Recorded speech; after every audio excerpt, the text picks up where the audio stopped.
Welcome, everybody, to the Environment for the America Bird Book Club. My name is Alicia King, and I am a volunteer with Environment for the Americas doing the monthly Bird Book Club. And so, super excited to have you all here.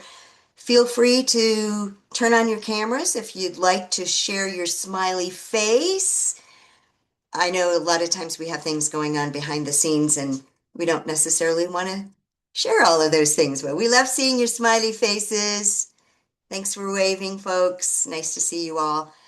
Um, so let's get started. I'm going to give just a quick overview of Environment for the Americas, and hopefully we won't have trouble with my power presentation. And then I'm going to look to Elise to let me know that, yes, indeed, you can see this. Beautiful. All right, so again, thanks for joining us. And I just want to give a quick overview of Environment for the Americas. And thanks for those of you that continually join us in this Bird Book Club for listening to me yet again talk about Environment for the Americas.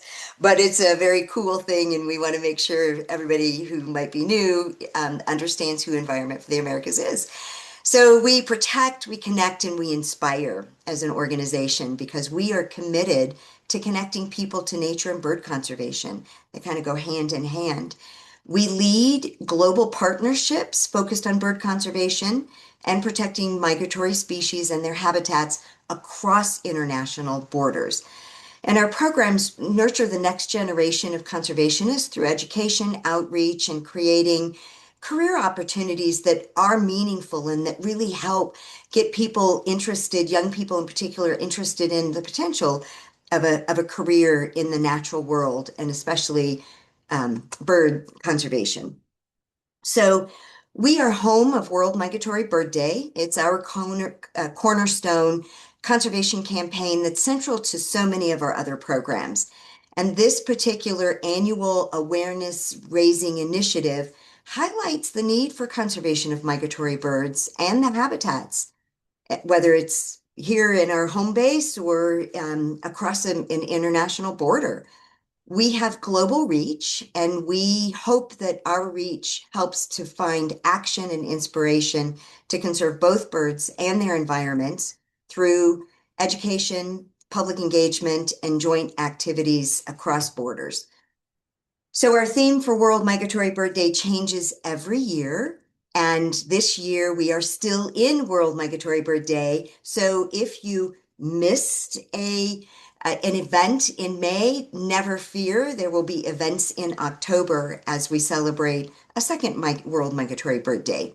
So our theme this year is Every Bird Counts, Your Observations Matter. There are a lot of ways that you can count birds and have those bird counts help inform us of conservation actions that may be needed for bird conservation and habitat conservation.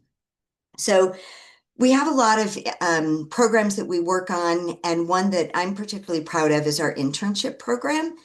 We do try to focus on empowering underrepresented early career professionals. We do this in partnership with a lot of federal agencies and also bird club chapters, Audubon chapters, and other natural resource agencies and organizations so that we're able to connect, again, these young people in a potential career in some of these agencies that focus on natural resources. So these opportunities offer hands-on experience and mentorship. And we really believe that learning these skills and having these connections begin the stewardship and conservation careers that are so desperately needed in so many ways. So there are a lot of ways that you can be involved. You can become a member, go to our website, easy enough to do. You can donate a happy kit, so you can purchase a happy kit to send to educators in Latin America. And these happy kits, we call them happy kits because they make so many people happy when they get them, the conservation education resources that they might not otherwise be able to afford. And it allows them in their communities to work with schools or youth groups or the city people, who are working on actions and things related to birds and their conservation. You can also donate binoculars. You can donate binoculars, or you can provide funding for purchasing binoculars.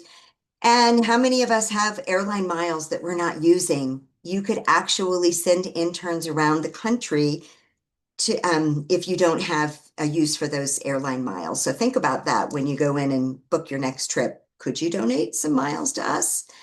And then if you're going on a trip, you can help deliver supplies. So often it's incredibly expensive and cumbersome to ship supplies. So if you just take a suitcase with you, an extra suitcase that has those supplies in it, those are so incredibly helpful.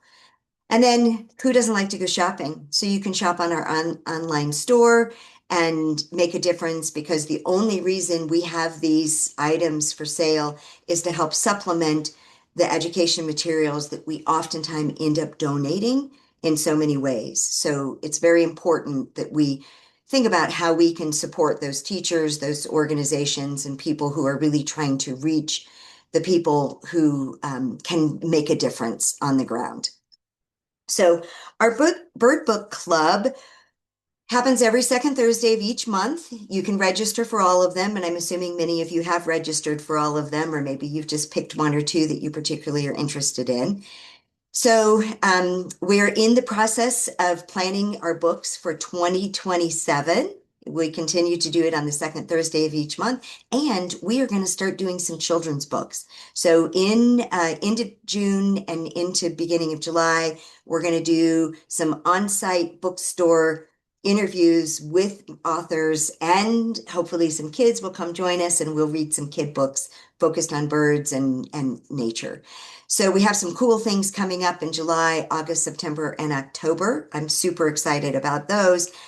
But in particular, tonight, I have to tell you guys, oh my gosh. So I was reading this book, and my typical style is to tag places in the book, and I've come up with these questions. So I'm reading through this book. I cannot put it down. Fascinating. And just the whole way Chris tells this story is just amazing. So a little bit about Chris Sweeney for this evening. He has done a wide variety of publications and writing articles, including for Audubon, The Guardian, Boston Globe Magazine, The Week, Popular Science, Men's Journal, and Wired.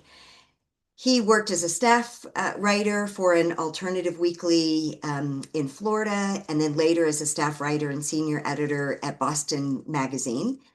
And he's won numerous journalism awards, which I can so believe after reading this book.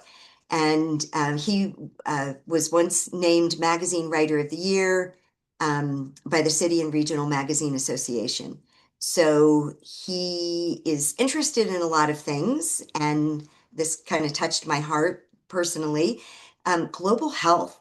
So he's worked for Partners in Health and the Harvard T.H. Chan School of Public Health.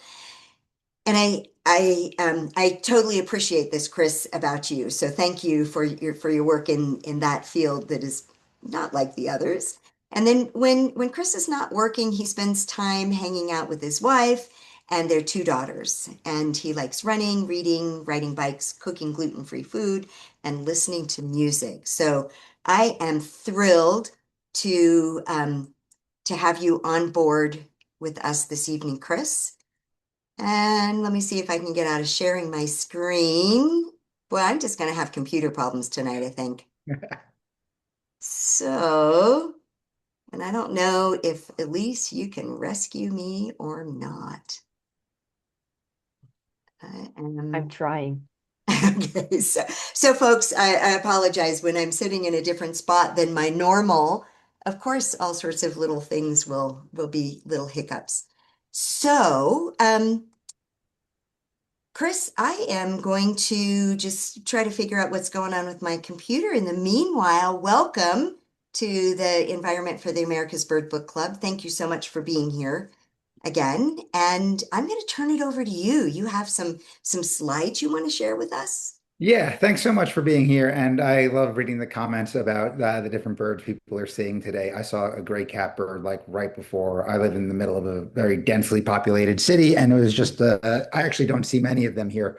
So nice little spot. I'll share a few slides. I'll run through them kind of quickly because I'd like to have a conversation and happy to answer questions. So let me just share these and kind of set the scene a little bit.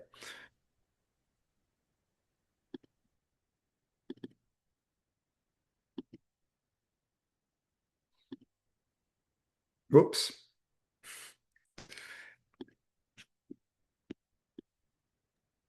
Oh, see, it's not just me having computer things. Does everybody Thanks see for the that, slides? Chris. I appreciate that. Okay, so these are working. Um, Roxie Laybourne, before I get into Roxy's story, I just want to test your identification skills. Anybody want to take a guess at what kind of bird this is? This is often people guess crow. And I'm not going to monitor their chat because I'm not that tech savvy, but this is actually, I would say this is a relatively intact specimen for the work of the Smithsonian Feather Lab. This is an anhinga that came out of a Burmese python's stomach. But when I say this is a relatively intact specimen, I'm not joking. There's some full feathers. There's a lot of material here, a lot of biology to work with. And this took Carla Dove runs the Smithsonian's Feather Lab now, and it took her less than 5 minutes to dump this out, sort through, and determine that this was an anhinga. And it was just an amazing feat to watch her do that. Ooh, now okay. This, this is, anyone want to hazard a guess? I would be shocked if anybody could guess what kind of bird this is. Um, it's an American white pelican. And this is what an American white pelican unfortunately looks like after it has been sucked through a jet engine. And that's called snarge, and that's a portmanteau of snot and garbage. And that's what pilots call bird remains when they find them, because that's often what they look like. And this is much more in line with the types of specimens that Roxie Laybourne was working with. And so you can imagine, you might be able to see there's a little bit of, shredded feather in there, probably along with some blood and tissue. But, I think if any of us were asked to ID this bird, we'd fall flat on our faces. And so did Roxy for a long time. It took her, she did not just, look at this and know what it was. It took her a very long time. Who was Roxy Laybourne? She was born in 1910 in Farmville, North Carolina. Huge family, 13 siblings, six sets of boy-girl twins. Rural lifestyle, but her dad had a little automotive mechanic shop in the town center, and this was the dawn of the motoring age. Roxy loved hanging around her dad's shop. She kind of had an interest in motors and cars. Um, she went to Meredith College in North Carolina in the 1930s, right at the start of the Great Depression. She thought she was just going to study probably, math or English and become a elementary school teacher. She soon realized that really wasn't her path. She had this lingering interest in engines. She started getting very interested in flight, airplanes, and she's at Meredith College, where she was the first woman to ever wear blue jeans on campus. Her legacy looms large for that. Um, and she learns that Amelia Earhart is actually going to land at a nearby airfield. This is probably 1932, 1933. The rule of Meredith College was women were not to leave college campus under any circumstances without written permission on the weekdays. Roxy said, no way. She definitely had a rebellious streak.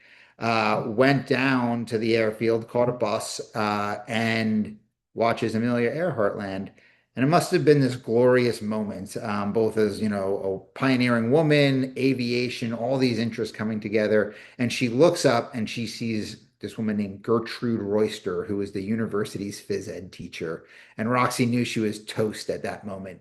By the time she got back to the dorm, there was a note saying, a note on the bulletin board in her dorm saying, go report to the dean. And she was campused for 2 weeks for leaving campus. So being campus meant she couldn't step foot off campus for any reason.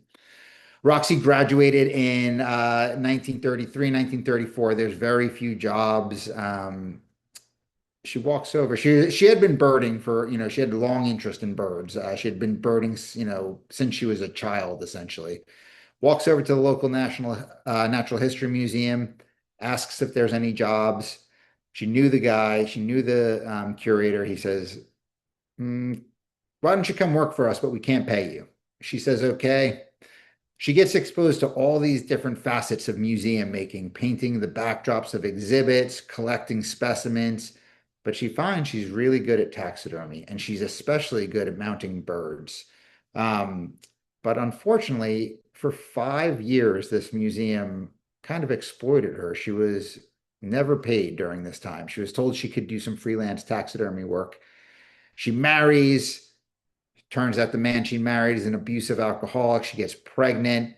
She realizes, I need a job. I need to make an income. So she pushes on the boss at the museum. Eventually, they grant her wish. They name her the first, first taxidermist, woman taxidermist on staff of the museum, first professional woman taxidermist in North Carolina. Life's humming along.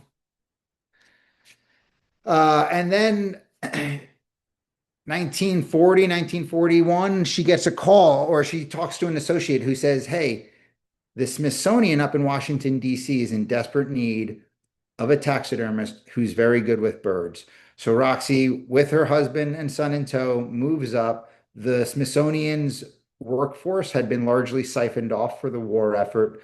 Probably 300, 400,000 birds in the Smithsonian's collection at this time, some of which are falling into a state of disrepair. They're decomposing. New specimens are coming in, but not being properly prepared. They're just being chucked in a freezer. Roxy is put in charge of, bird preparation, specimen preparation at the Smithsonian. 1 year, she gets fired, or not fired, but let go because the war is over. The men are coming back, and she was told they have to give her job to a man. But she was so good, she impressed so many of her taxidermy colleagues within the Smithsonian that a colleague from the U.S. Fish and Wildlife Service, which worked side by side and even had a laboratory in the Smithsonian at that time, said, Roxy, we're going to hire you. We're going to put you in charge of the North American Bird Division of the Smithsonian, of the collection. So she was managing the collection. Not the most exciting work. A professor at Cornell might request, a few wanted, we'll just say starlings, for example, wants to study some starling specimens. Roxy would go into the collection, package them up, mail them, track them. She did this for about 13 years. And then one day, in October 4th, 1960, she's 50 years old. Her boss comes over to her with a box of shredded bird remains. And what had happened was this airplane right here in this picture, Flight 375, taking off out of Logan Airport in Boston, where I live, gets about 200 feet into the air, nosedives straight into the harbor, kills 62 people. Huge debate over what caused it at first. It was the height of the Cold War. Was this a terrorist attack? Was it a malfunction? This particular style of plane, the Electra, had a bunch of problems. Its wings had fallen off in previous flights. So first, everybody's initial hunch was this was just another problem with the plane. They pull the wreckage out. They spot some feathers and hunks of tissue in the engines.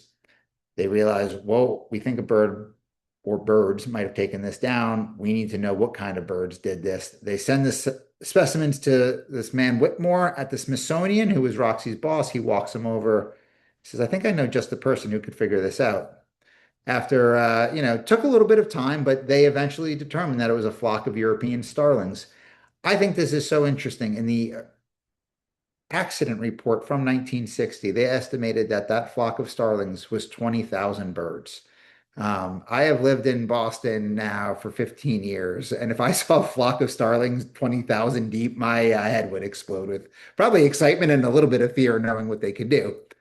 So Roxy is now tasked. The FAA realizes it has this big problem. A commercial airliner was just downed by a flock of birds. There's more than 60 people dead. They need to do something about the bird threat. They give Roxy a very basic microscope and some basic marching orders to figure out how to identify shredded bird remains. And to assist her with this, they'll hand out reports, forms, and envelopes to airlines and airports all over the country.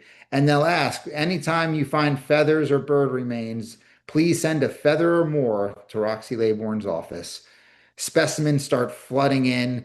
Her desk is piling up with envelopes from all over the country. It was very apparent that birds and airplanes posed a risk to one another, and nobody really knew what birds were being struck. So it was very hard if you don't know the weight of the bird, whether it's a flocking bird or kind of a lone bird. How are you going to really design new safety standards to prevent these accidents from happening again? Really, the crucial part was they needed to know what birds were being hit, and they needed to know how much those birds weighed. So Roxy got to work, and what she figured out was, I wish I had a feather with me, but essentially the basic structure of a feather, you have the quill or the rachis, then you have barbs coming off that. Roxy figured out if you take the plumaceous barbs, put them under a microscope and study their building blocks, which are known as barbules, there really distinct patterns emerge among families. And this is what these patterns look like. So we have a barred owl, mourning dove, kestrel, black duck, and you can see how different these barbules are among these birds. Some are wispy. We have streaks. I realize I'm pointing at my computer and you guys can't see my hands, but these streaks of pigments. So over many years and thousands of samples, Roxy started to figure out how to do this work. And it was very analog. She would get the unknown specimen from an airline, look at some basic information. Okay, it was a flight from Atlanta to New York. Rule out all the Pacific seabirds.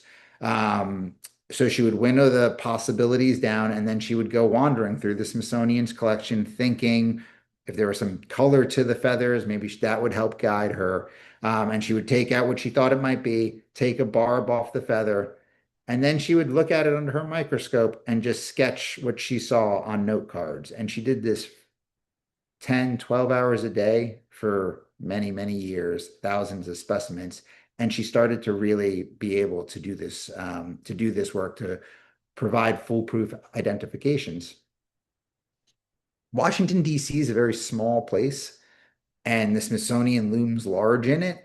So word gets around if you have an unusual skill set. And the Smithsonian, this wonderful institution, really does work in service of the government. And so soon enough, people at the Department of Justice and the FBI got wind that there's this unusual little woman over at the Smithsonian who has this uncanny ability to identify bird feathers. And police officers, FBI agents thought, we find a lot of bird feathers actually, in murders, kidnappings, tarring and featherings. So Roxy soon gets pulled into the criminal world. And next thing she knows, she's testifying at a murder case in Maine, at a murder case in Utah.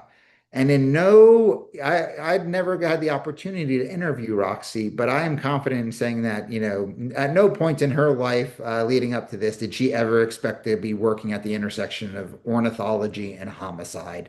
And she didn't quite like it. These were violent crimes. These were really violent crimes. And not only that, she was put up on stand under oath, had to testify, and these just ruthless defense attorneys trying to undermine her science. And they soon learned that they actually couldn't undermine her science. They had no idea what they were talking about on feather structures, and Roxy sure did. But what they could undermine was Roxy was a slob. There's no kind of gentle way to say it, but she was really disorganized. Her office was a mess.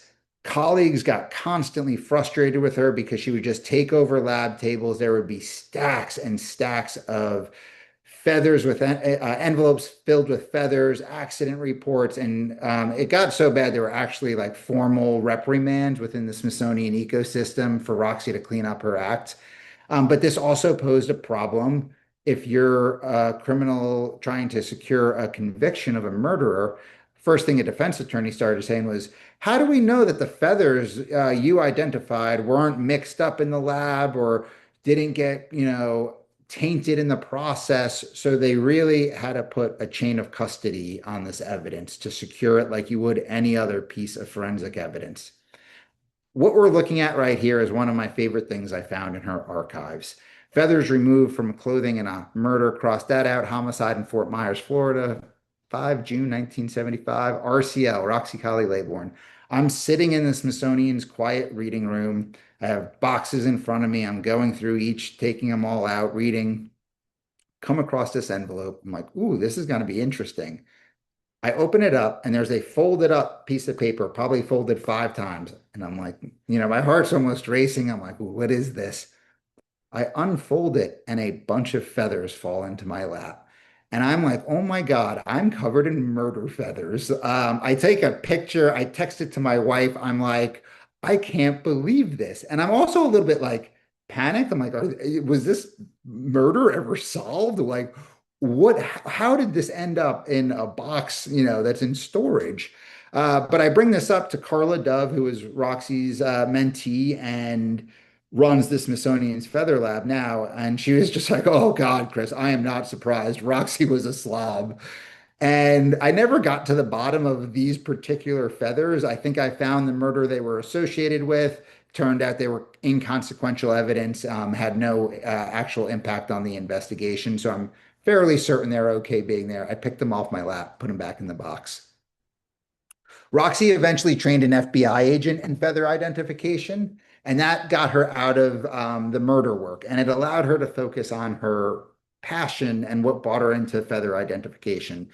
Now, mind you, this is all going on. She started this work when she was 50. She's now in her 70s, still doing this work. This was an obscure field. She was very demanding. She really burnt through, not assistants, but she would try to bring people on to train under her to learn this science. But she was really demanding. She could be sharp. She could even be very mean. And people would just leave. They just got burnt out on Roxy. But a few stuck with her and understood the importance. And one of those people was Carla Dove, who I have mentioned. But what I'm trying to say is, after getting out of the murder investigations, Roxy focused all her remaining energy on aviation bird strikes. So, as you all know, or as I think you most should all know, this is from the Miracle on the Hudson, Captain Sully Sullenberger, 2007, 2008, I believe, hit a flock of geese down into the Hudson River. Truly a miracle. Which brings me to this. I'm sitting in my garage one day, and we all wonder, or not we all wonder, but I was certainly wondering, how often do birds really get struck by airplanes? And I'm sitting writing the book, and my friend texts me this: on a plane to LA from Vegas, hit a bird on Thursday. And then she calls me, and I'm like, are you kidding me? And I text Carla Dove, and I'm like, my friend was just on an airplane that hit a bird. And Carla probably hears that a lot. And she's like, oh, Chris, everybody says that. And I send her this picture, and Carla's like, oh my God, that's a big one. We're going to get this.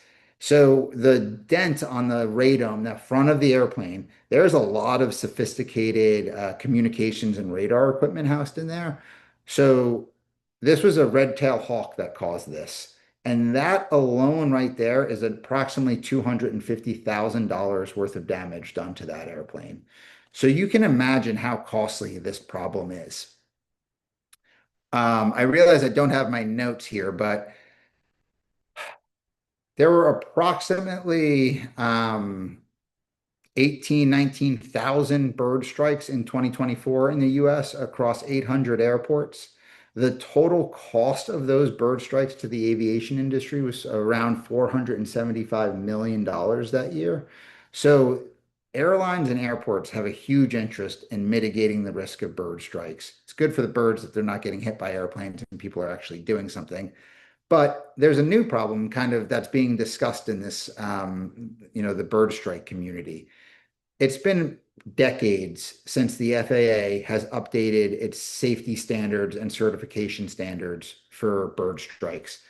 And while we all know a lot of populations, blackbirds, are really on the decline, unfortunately, conservation efforts going back to the 60s, 70s, for some species, particularly bald eagle, osprey, they're paying dividends and we're seeing rebounding populations.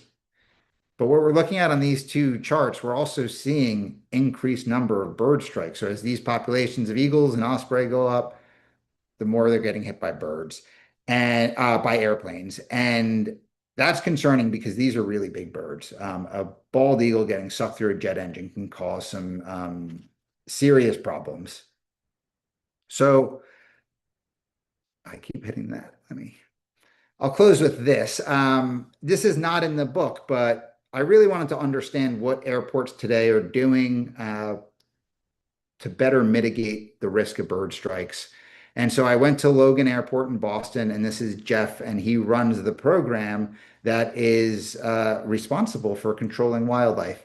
He was a super funny guy. He had stories that could go on for days, including he once got bit by an otter that was at the airport. Nobody knows where the otter came from. Nobody knows where it went because when it bit him, he lost control of it, but they've never seen the otter again. We're riding around. There's 3 trucks. They crisscross the perimeter of the airport constantly. All day they're riding around, keeping an eye out for birds. There are traps set up for starlings and flocking birds at certain parts in the airport. These trucks have shotguns on them for when there's a large flock of gulls that are posing an imminent hazard to an airplane. But Jeff and I are riding around, and it's an incredible thing to see an airport from that perspective. It really is it's a miniature ecosystem. So we're riding, and Logan's also surrounded by water on 3 sides. And I see a large flock of gulls, and I'm looking, and I'm like, is that a greater black-backed gull? And those are the largest gull species, wingspans of 5 feet. No pilot wants to see one of those near the runway. And Jeff is like, "Oh, we gotta do something about that." So he pulls the truck over and he walks over to this thing, and I'm like, "What the heck is that thing?"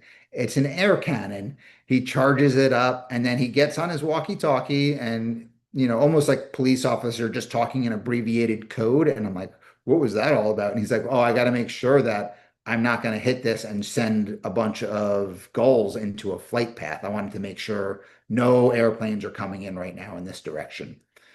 Charges it up, hits the button, it goes woof. It was very loud. All the gulls took off. Neither of us saw the little bunny rabbit that was hiding under the platform of this air cannon, and that rabbit shot out of there. And Jeff joked, he was like, "Oh, that rabbit might have just lost its hearing." And all I could think was, well, that rabbit's going to get sniped by a hawk. That is good protein for a hawk. And it just comes back to airports are enormous. They're the most green space in Boston, the most grass in Boston is actually at Logan Airport. And so, it's not surprising that birds, congregate at them, use them, hang out around them, and adapt to the aircraft that come and go because it's really noisy and the birds kind of just deal with it. So, um, often nowadays, at Logan Airport, bird gets hit, they'll scrape it off, they'll send it to the Smithsonian. Nowadays, 90% roughly of bird strike identifications are done using genetics. There's quick sequencing and huge DNA databases for birds, but every once in a while, there's not enough genetic material, or there's unusual cases like a bird being recovered out of the gut of a Burmese python that genetic sequencing can't be used. And so people still rely on Roxie's morphological methods. They will still build the slide of the unknown specimen, look at the microstructures, those barbules, and make their identification. And that is my very, very quick overview of the life and times of Roxie Laybourne and feather identifications. Oh my gosh, thank you so much, Chris. And we do have a couple questions and a couple comments in the chat, but before we go to the questions in here, can you give us not everybody has read the book, of course. So as I mentioned at the beginning of our session, I could not put the book down when I was reading it. And therefore, I didn't tab all of the places in the book that I wanted to make sure we talked about. But as we get ready to answer the questions that are in the chat, Chris, explain to us why you called her Roxy throughout the book. What was your reason? Throughout the book, you say Roxy, Roxy, and a lot of times people will use last names, but why did you keep her as Roxy? Yeah, so one, it's just like for reader clarity because she had three different last names. She was once divorced, once widowed. So she had her original name and then picked up her husband's name, got divorced, then picked up her second husband's name, who was Laybourne. And that was, Laybourne was how she preferred to be known. But everyone that I interviewed, if you were on Roxy's good side and in her circle, she was Roxy. She was not formal in that sense. She wanted to be known as Roxy among her peers, among her mentees that she really cared for, almost treated them like daughters. She was Roxy. I'm a traditionalist. I approach stuff as a journalist, and I was like really hemming and hawing over like, should I do this? This feels very informal. And I talked with Carla Dove a bit about it, and the consensus was like, no, it is totally fine to call her Roxy. And it's a great name. Yeah, I love it. Oh my gosh, and what a powerful woman. So let me go to a couple questions. So Nancy, who joins us regularly, did you find out why she didn't finish the process of getting a pilot's license? And of course, I read the book. I know the answer to this question, but Chris, what happened? Because she, like you said, she just had such a love for, she sneaked out of college knowing she could get in trouble to go see Amelia Earhart. And so what happened? Why didn't she ever become a pilot herself?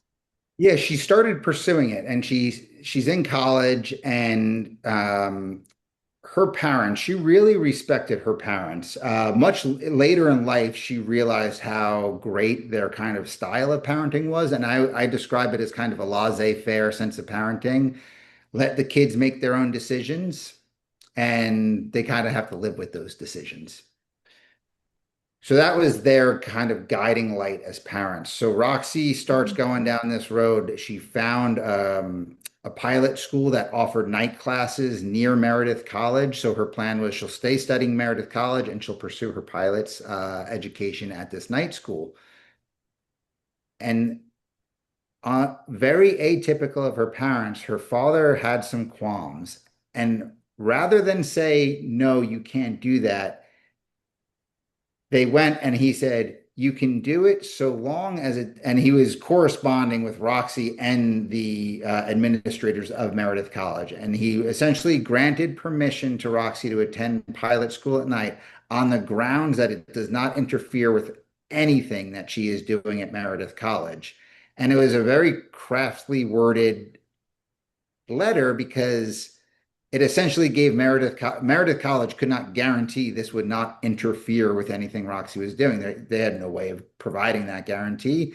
And therefore, that just put the kibosh on Roxy's pilot ambitions.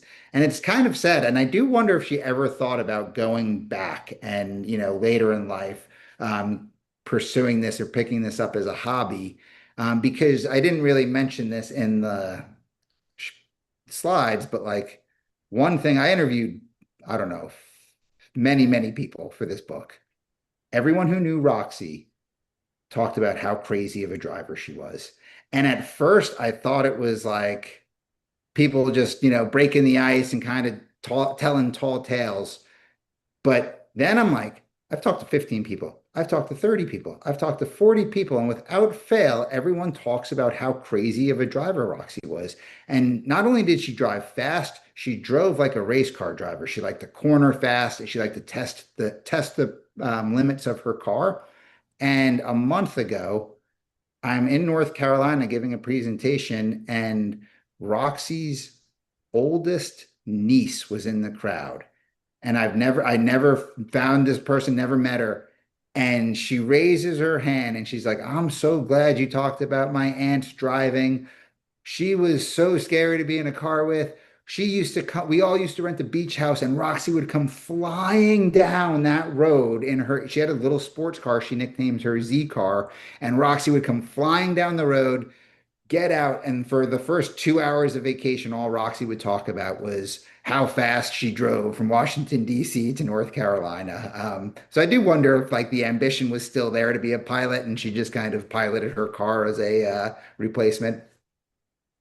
I love that. That is so funny. And so, as most people who join us regularly on these bird book clubs, I'm going to share in the Loon and the Learjet chapter on page 169 more details about the driving and which car she had at what times. So I had a Carmagia. She had a Carmagia once, but yeah, I guess she eventually broke both of one of her, she broke her hip, and I think that was the start of her then not being able Yeah, to drive. she was in her 80s.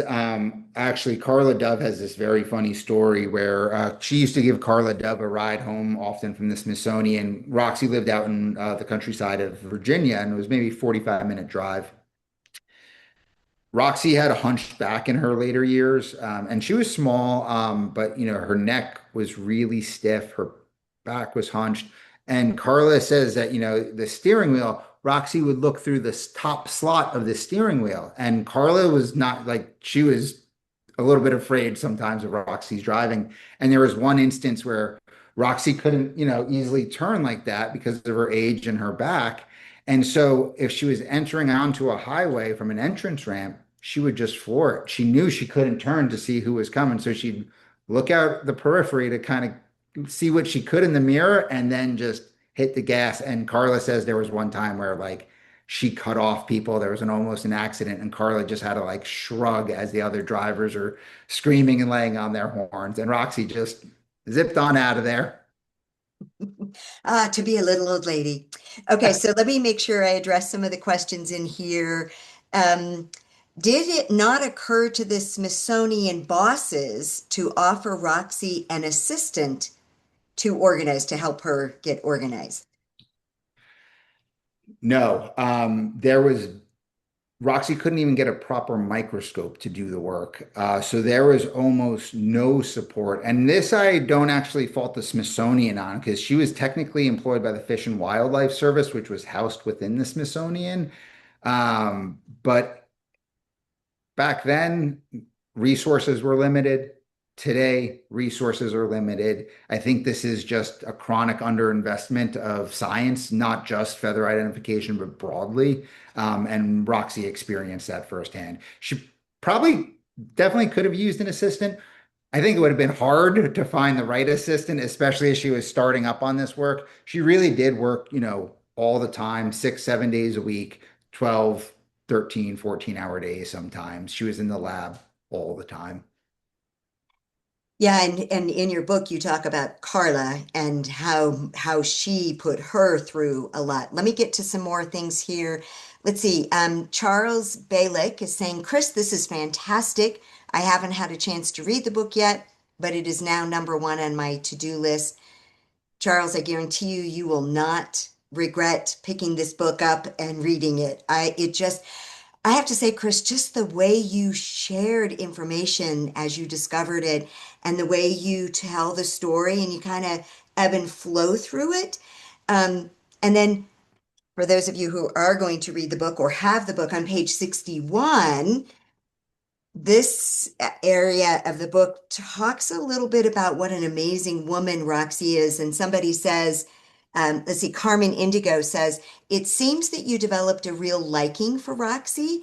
And my first thought on page 61, when I looked at this, with a toddler at home, a marriage full of problems, and a full-time job that was looking like a dead end, Roxy decided it was a good time to get her PhD in zoology. And I'm like, oh my gosh, life is a mess.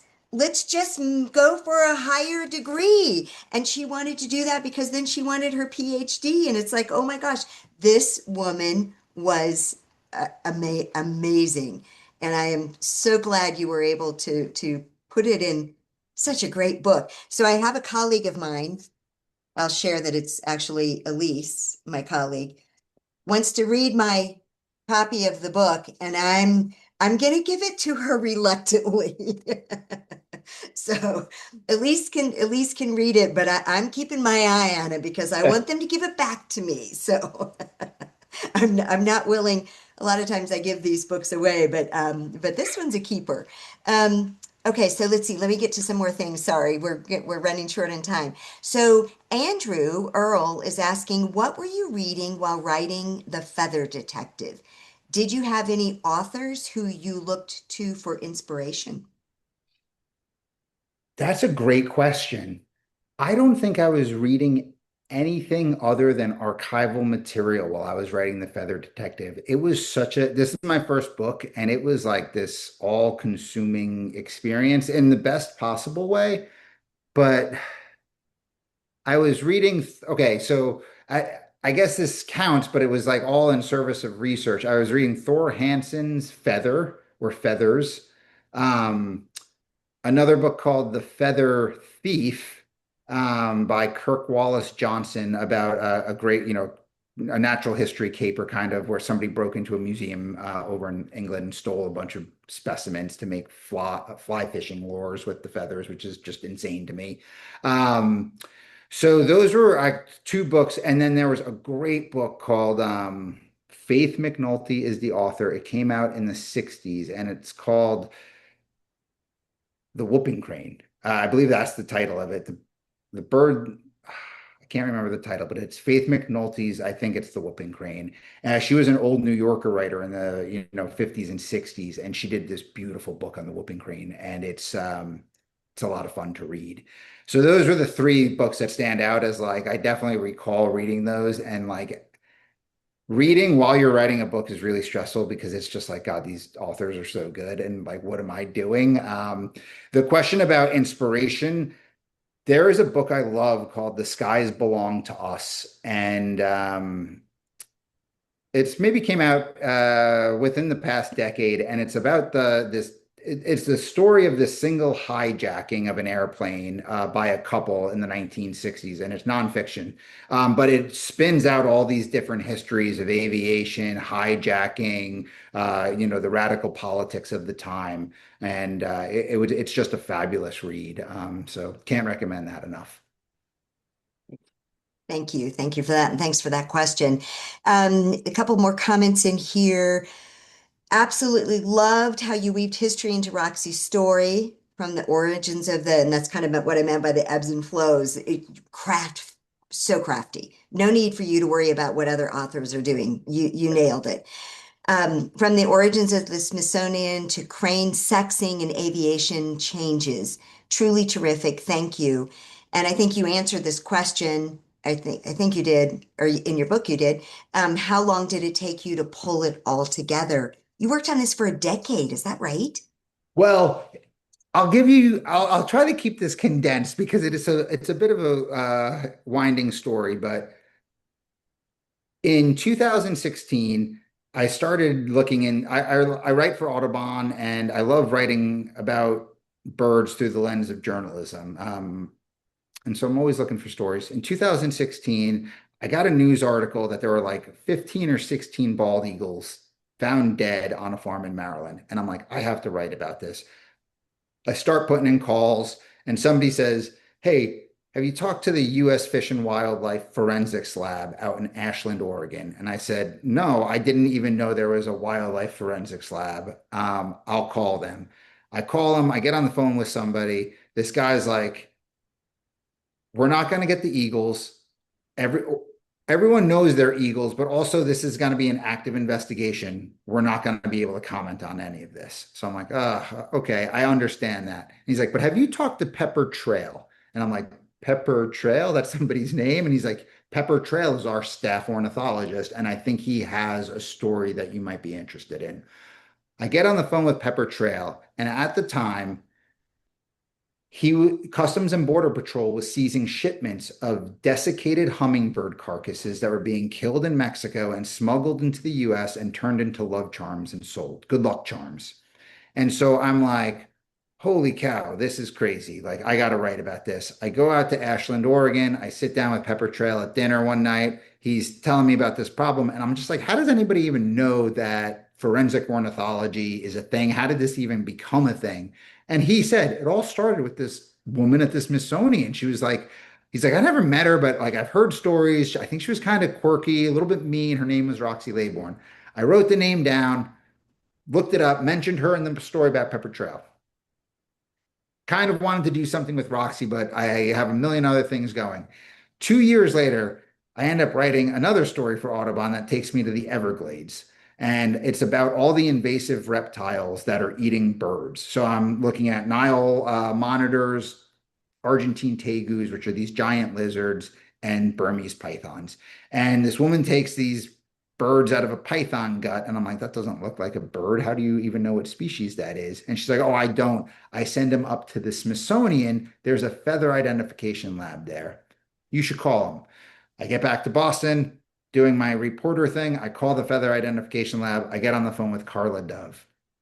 And I start talking with Carla Dove, and she says, I was trained by this woman, Roxie Laybourne. And I'm like, I know Roxie Laybourne. I know that name. I wrote about Pepper Trail once, and he told me about Roxie Laybourne.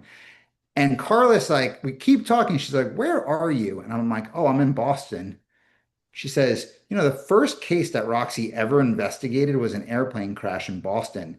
I think I actually know somebody who dove into the water that night and was pulling bodies out of the harbor if you want to talk to him. And I'm like, yeah, like this has nothing to do with reptiles, but I didn't even know there was an airplane crash here in 1960.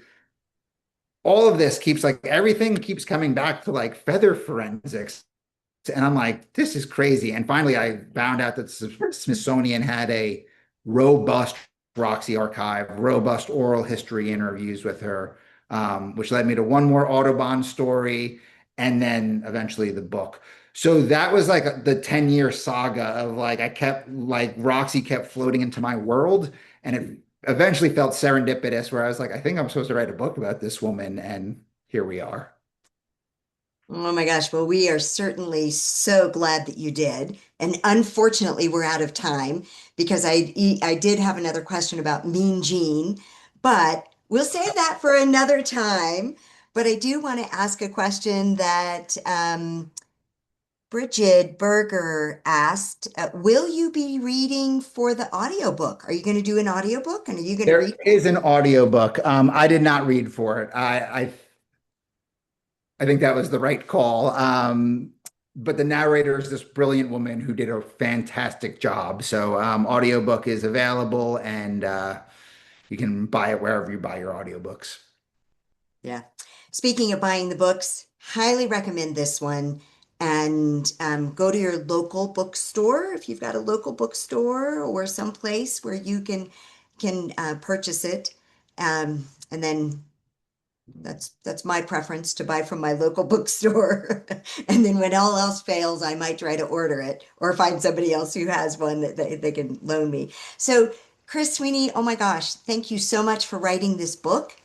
Every young woman in this country Yes. should read this book, and every person inspiring to do great things should read this book. You did a great job of telling Roxy's story, and I am sorry that I didn't meet Roxy in person, but I'm so glad that she was here on our earth, despite the fact that she almost killed people when she was driving really fast. But yeah, it's a fabulous, fabulous book. So thank you so much. Thank you so And much. thank you everybody for joining us for the Environment for the Americas Bird Book Club. We hope to see you in July on the second Thursday of the month for our next book. And I hope everybody has a great evening. Thank you so much. Thank you.